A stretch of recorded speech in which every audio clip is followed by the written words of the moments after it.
बाबा साहेब अमर रहे, बाबा साहेब अमर रहे।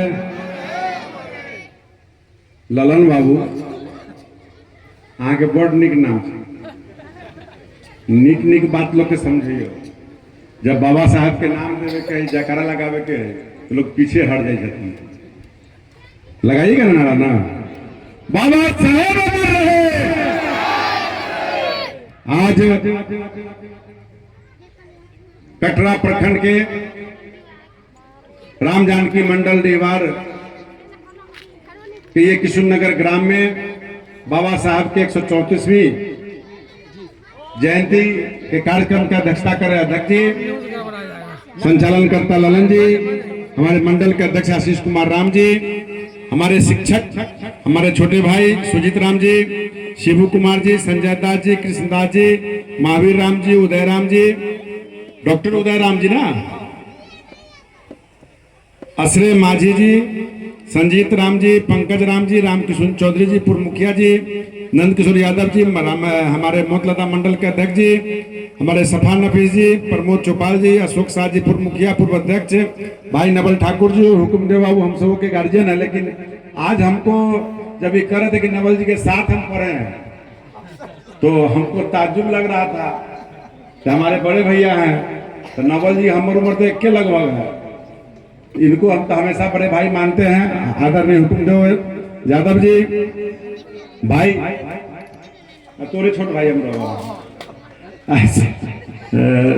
पवन भाई जो औराई से चल के जदयू के वरिष्ठ नेता हैं, कौशल सिंह जी, राम स्वागत जी, और यहाँ मीडिया के साथी मोगनी जी, बबलू जी, सबको मैं जानता हूँ, वशिष्ठ जी, सभी हमारे सम्मानित साथीगण और हमारे मातृशक्ति नन्हे मुन्ने प्यारे बच्चे एवं बच्चियों, और खास करके उन बच्चियों को मैं धन्यवाद देना चाहूंगा, आभार प्रकट करना चाहूंगा कि आप में वो बुलंदी, वो ताकत जिसने आपने दिखाया है, आपने जो मंच पर प्रोग्राम दिया है, उनको भी कोटि कोटि धन्यवाद। और सबको बहुत बहुत अमर बाबा साहब भीमराव अम्बेडकर की जयंती पर बहुत ढेर सारी शुभकामनाएं देता हूँ। निश्चित तौर पे आज राजनीतिक मंच नहीं है, लेकिन मैं दो चार बातें कहना चाहूंगा। मैं भाषण नहीं लंबा दूंगा, न भाषण की बात करूंगा, मैं दो चार बात आपको समझाना चाहूंगा, मूल मंत्र समझाना चाहूंगा। भाषण दिए जाएंगे, नेता आएंगे जाएंगे, लेकिन जब तक आप अपने जमीन में पौधा का बीज नहीं लगाएंगे, पौधा नहीं लगाएंगे, तब तक फल का आशा करना हम सबों की बेवकूफी है। तो मूल मंत्र क्या है? हुकुमदेव बाबू कह रहे थे कि आधी पेट खाएंगे, बच्चों को पढ़ाएंगे, लेकिन मोदी जी ने कहा है कि आधी पेट और भूखे पेट कोई नहीं सोएगा, सबको भरपेट खाना है। और बिहार के अंदर नीतीश कुमार जी ने कहा है कि कोई भी बेटी बच्ची हमारी बिना ड्रेस के नहीं जाएगी, साइकिल से जाएगी, विद्यालय खुलेगा चाहे वो आंगनबाड़ी का हो। और नीतीश कुमार जी ने, एनडीए की सरकार ने हर एक पंचायत में हाई स्कूल का व्यवस्था किया है। तो मूल मंत्र यही है, हम अपने बच्चों को भोजन जरूर दें, अपने बच्चों को वस्त्र जरूर दें, अपने बच्चों को शिक्षा के लिए आप जाकर के स्कूल तक पहुंचावे। आज हमारे बच्चे, नवल ठाकुर जी के बच्चे, सवर्ण के बच्चे, पिछड़ा के बच्चे आगे क्यों पढ़ रहे हैं, क्यों बढ़ रहे हैं? इसमें कोई बेव्यवस्था नहीं है, क्योंकि वो लोग अपने बच्चे के पढ़ाई पर ये ध्यान देते हैं कि मेरा बच्चा स्कूल गया कि नहीं गया, हमारा बच्चा स्कूल पहुंचा कि नहीं पहुंचा। वो खिचड़ी के लिए झगड़ा नहीं करते, वो कहते हैं हमारे बच्चे को नंबर क्यों कम आया। हम आप जाते हैं तो खिचड़ी के लिए झगड़ा करते हैं, हमारा बच्चा नहीं है, हमारे बच्चे का हिस्सा दे दीजिए। नहीं, आपको समझना पड़ेगा, जिसके पास हम भाषण में दे दिए शिक्षा का दूध पीना है, शेरनी की तरह दहाड़ना है, लेकिन कब हम करेंगे? जब हम आम का पौधा लगाएंगे तब आम हम खाएंगे। तो अपने बच्चों, नौनिहाल जो बच्चे हमारे बैठे हैं, देश का भविष्य है। कोई नहीं जानता इनके माथे पर क्या लिखा हुआ है, कोई नहीं जानता कि किसकी माँ के कोख से जन्म लिए हैं, कोई नहीं जानता किस जाति से जन्म लिए हैं। इसलिए किसी के माथे पर जाति नहीं लिखा हुआ है। नवल जी के और ये तमाम जो यहाँ मुस्लिम हमारे भाई बैठे हैं, यादव जी बैठे हैं, पटेल जी बैठे हैं, अगर ये बाहर चले जाए कोई नहीं कहेगा कि फलाने जाति के हैं। प्रभु ने, भगवान ने, अल्लाह ने सबको एक बनाया है, मानव रूप दिया है। जाति दो है, पुरुष और महिला। इसके अलावा जाति की अगर बात करते हैं तो जाति पशु पक्षी में है। किसी मनुष्य की आवाज के बोलने से आप पकड़ के बता सकते हैं कि फलाने आशीष राम जाति के, राम सूरज जी यादव जाति के हैं। कोई माइक पर, फोन पर बता के नहीं बता सकता बाहर में। लेकिन कहीं से अगर हाथी दहाड़ेगा तो हम कहेंगे हाथी की जाति बोल रहा है। कौवा, कोयल, पशु पक्षी, घोड़ा, गधा, सबका आवाज अलग है, लेकिन मनुष्य का आवाज अलग नहीं। तो हम सब लोग एक हैं, लेकिन किसी कारणों से जो पूर्ववर्ती सरकार, पूर्ववर्ती व्यवस्थाएं रही, मैं किसी को कोसना नहीं चाहता हूं। आज दलित भाइयों के मन में भाव आता है, पीड़ा आता है। मैं कहना चाहूंगा, पटेल जी कह रहे थे इस बात को, हम लोगों ने भी झेला है, इस कष्ट को सहा है। समान परिवार से आते थे, किसान का बेटा थे, और जब पढ़ने के लिए जब कहीं जा गए तो हम लोगों ने वहां भी प्रताड़ना को सहा है, झेला है। लेकिन अगर मैदान छोड़ के चले जाइएगा तो जिंदगी भर कायर कहलाइएगा। हार हो या जीत हो, आपको सामने रहना होगा, स्कूल जाना होगा, पढ़ाई करना होगा, लड़ना होगा। लड़िएगा तो जीतिएगा या हारिएगा, पढ़िएगा तो फेल होइएगा चाहे पास होइएगा, लेकिन बार बार पढ़ के पास होना है। अम्बेडकर जी ने के बारे में मैं दो शब्द कहना चाहूंगा। जब विदेश में पढ़ाई कर रहे थे तो विदेशियों ने कहा, अरे यार सब लोग सोया है, तुम जगे हुए हो। जब वो कहाँ पढ़ते थे तो वो स्ट्रीट लाइट, पहले विदेश में ज्यादा हुआ कर, अपने यहाँ तो अब शुरू हुआ है ना, खम्मा, बिजली के खम्मा लाइट के नीचे जब पढ़ रहे थे, एक विदेशी ने कहा कि भाई सब लोग सो रहा है, तुम जग रहे हो। तो उन्होंने कहा कि तुम्हारे लोग जगे हुए हैं इसलिए सो रहे हैं, हमारे लोग सोए हुए हैं इसलिए मैं जग रहा हूं। अंबेडकर साहब ने लोगों को जगाने के लिए प्रयास किया, और आज उनका जयंती हम लोग मना रहे थे। 34 वर्ष, सोच सकते हैं कि अभी भी हमारा भारत जो जितना जगना चाहिए था नहीं जग पाया। इसका कारण है ये कांग्रेसियों ने गरीबों पर जो अत्याचार किया है, गरीबी का बात किया है, गरीबों को आगे बढ़ाने का काम नहीं किया। देश के अंदर गरीबी का बेटा जब आया है मोदी जी और नीतीश कुमार जब आया है तो बिहार और देश के अंदर विकास का धारा बही है, शिक्षा का प्रवाह हुआ है, और भी प्रवाह की आवश्यकता है। हम सबको एकजुट होकर के पढ़ाई पर ध्यान देना है, अपने बच्चों को आगे बढ़ाना है। निश्चित तौर पे अंबेडकर साहब को सम्मान देने की बात जब देने की बारी आई तो इस कांग्रेसियों ने अंबेडकर साहब को जो जलील किया होगा, चाहे क्षेत्र में चुनाव लड़ने गए हो, संविधान लिखे हो। आज अंबेडकर साहब नहीं होते तो आज बिहार के अंदर का ही मैं नाम बता रहा हूं, देश की तो बात छोड़ दीजिए, क्या बोचहा से रमई राम कभी विधायक होते, क्या बेबी कुमारी कभी विधायक होती, क्या जगजीवन बाबू विधायक एमपी सांसद होते, क्या उनकी बेटी मीरा कुमार होती, क्या रामविलास पासवान होते, क्या तमाम ऐसे लोगों को मैं बताना चाहूंगा कि यह देन अगर है तो बाबा साहब भीमराव अम्बेडकर का देन है, जिनके संविधान के लिखने के कारण उनको अधिकार मिला, क्षेत्र मिला, और वो बन के गए, आपकी आवाज को बुलंद करने का काम किया।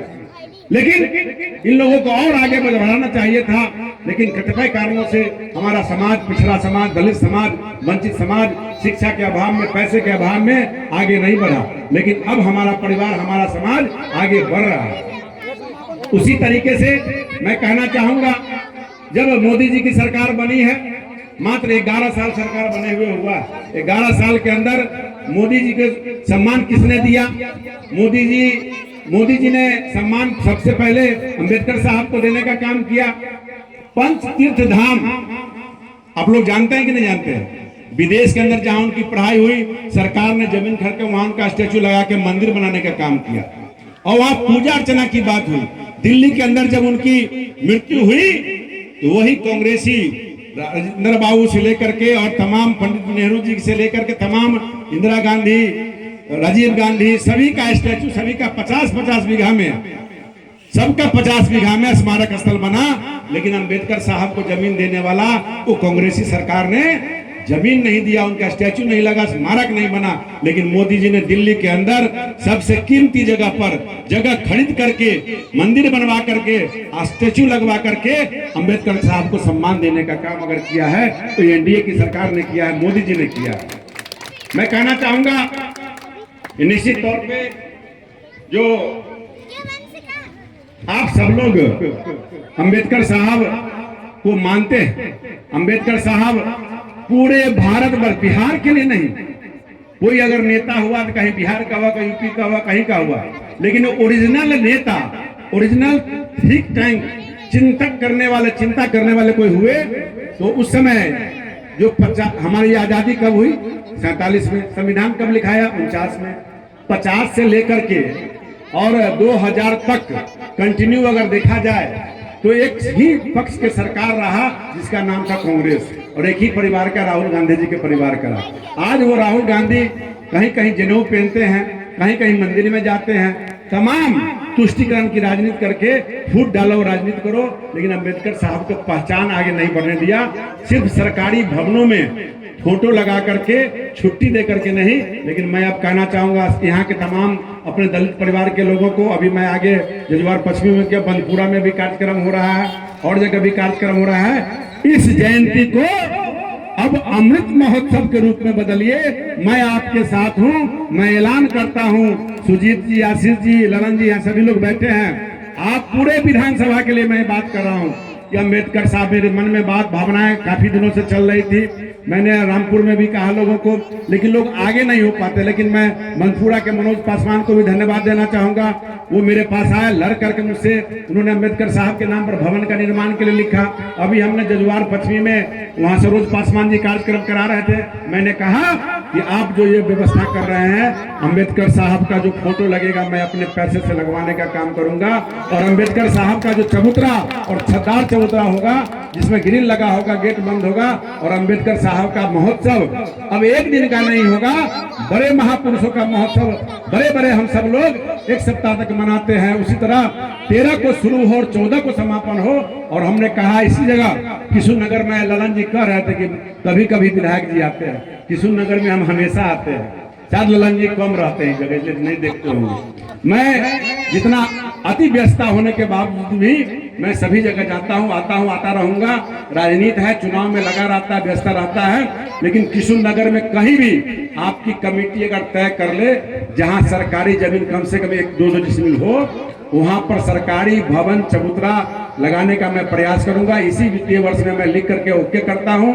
और निश्चित तौर पे अगर सरकारी जमीन नहीं है, कोई लोग चाहते हैं कि छोटा अपने जगह में बनाना चाहें, तो व्यवस्था कमेटी के द्वारा करे, उसमें मैं मूर्ति का अपने तरफ से डोनेशन करने का वादा करता हूं। और औराई विधानसभा से चैनल के माध्यम से भी मैं कहना चाहूंगा, मेरे विधानसभा क्षेत्र के अंतर्गत जहां भी जिस दलित भाइयों की इच्छा हो, जहां जगह मिले, आप हमसे मिलिए।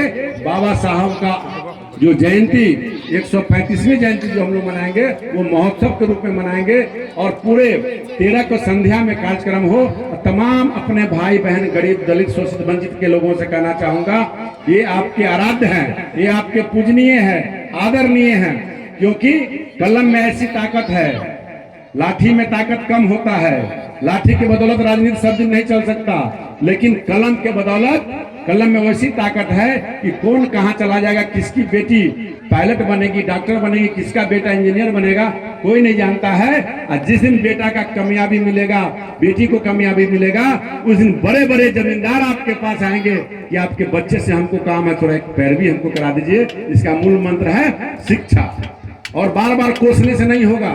जो बीत गई सो बात गई, जब जगा तब सवेरा। आज से आप जगो, संकल्प लो कि हमको शिक्षा प्रदान करने के लिए शिक्षा ग्रहण करना पड़ेगा। तो तमाम सुजीत राम जी अगर मास्टर नहीं होते तो आज इस बच्चियों को यहाँ पर ट्रेनिंग नहीं मिलता। मैं दावे के साथ कह रहा हूँ, सुजीत राम थे, उनके मन की भावना और उनकी बात को मैं, व्यथा को समझता हूँ।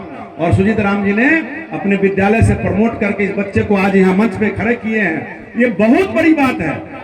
और यही बच्ची कल जो शो होता है, कौन शो होता है आजकल टीवी में देखते हैं आप लोग, तमाम जगह भी जा सकती है।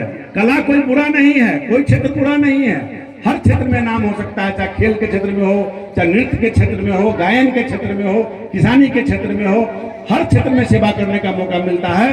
तो मैं आग्रह करना चाहूंगा कि बाबा साहब भीमराव अम्बेडकर की जयंती के अवसर पर तमाम जो बच्चे यहाँ गायन किए हैं, शपथ ग्रहण कराए हैं, प्रस्तुति दिए हैं, डायलॉग दिए हैं, वैसे बच्चों को मैं कुछ प्रोत्साहन करना चाहूंगा। क्योंकि मैं भी जब बच्चा था, जब विद्यालय में था, जब मैं 1980 में जमालाबाद विद्याश्रम में पढ़ता था तो बड़े बड़े घराने के बच्चे उस विद्यालय में पढ़ते थे। उस समय लगता था कि सबसे गरीब घर के बेटा हम ही। और क्यों कि किसी के पिताजी अम्पाला पर चढ़ के आते थे, किसी के पिताजी बस पर आते थे, किसी के पिताजी एम्बेसडर। मेरे पिताजी राजदूत से जाते थे और जब जाते थे तो एक डब्बा बिस्कुट लेके जाते थे, और सबके पिताजी जब जाते थे तो बड़ा बड़ा पकवान लेके जाते थे। लेकिन वो हमारे जो बड़े मित्र थे, हम छोटे गरीब घर के लोग थे, हम सब लोग मिलजुल करके एक जगह बैठ के खाते थे। और जब उनके कलम देखते थे, डायरी देखते थे, तो मेरे मन में भी लालसा होता था कि ऐसा कलम मेरे पास भी होता। उस समय एक कलम था, शायद साहू पेन करके चलता था, बहुत महंगा कलम, बहुत अच्छा कलम था। तो मेरे मन में कि ये भी कलम मेरे पास होगा तो मुझको कौन देगा। तो मैंने अपने एक रिश्तेदार को कहा कि आप जब मिलने आइएगा वो वाला कलम लेके आइएगा। तो बच्चा का सबसे प्यारा चीज होता है कलम, किताब, कॉपी। कलम में ऐसी शक्ति है जो आप पढ़ लिख लेंगे तो जब कलम आपका चलने लगेगा तो बड़े बड़े लोगों का होश ठिकाना आ जाएगा, बड़े बड़े बाहुबली का होश ठिकाना आ जाएगा, बड़े बड़े जमींदारों का होश ठिकाना आ जाएगा। वो कलम में ताकत होना चाहिए और वो बुद्धि होना चाहिए। तो कोई भी गरीबनी का बेटा हो, चाहे जमींदार का बेटा हो, चाहे अधिकारी का बेटा हो, चाहे बिजनेसमैन का बेटा हो, अगर वो शिक्षा ग्रहण करता है तो कहीं भी किसी भी पद पर आगे जाएगा। वैसे बच्चे को मैं आग्रह करना चाहूंगा सुजीत राम जी से कि आप वैसे बच्चे को लाइए। और सबसे अभी का कलम जो अच्छा होता है, मेरे जो ध्यान में है, पार्कर कलम होता है, सबसे अगर कम का आता है, और 5000 तक का भी कलम होता है। तो मैं आज अपने उन बच्चे को कहना चाहूंगा कि सब बच्चा यहाँ वो कलम नहीं मिलेगा, मुजफ्फरपुर में मिलेगा। जितने बच्चे यहाँ आएंगे, जितने कला प्रदर्शित किया है, उतने पैसा मैं सुजीत राम जी को दूंगा। और सुजीत राम जी मुजफ्फरपुर से पार्कर कलम लाके सभी बच्चे को गिफ्ट करेंगे। पैसा मैं भी देता हूँ और उनको मैं सम्मान करूंगा। दूसरा, ललन जी अभी कह रहे थे, उनकी बात को मैं रखना चाहूंगा कि निश्चित तौर पे जितनी पीड़ा आपको उससे दुगुना पीड़ा हमको भी है। लेकिन सरकार बीच में सौभाग्य कहिए, दुर्भाग्य कहिए, आना जाना लगा रहा, और जिस कारण से उतार चढ़ाव हुआ। लेकिन खुशखबरी है, एक बार तो लखनपुर की खुशखबरी पहले स्पेशल सुन लीजिए।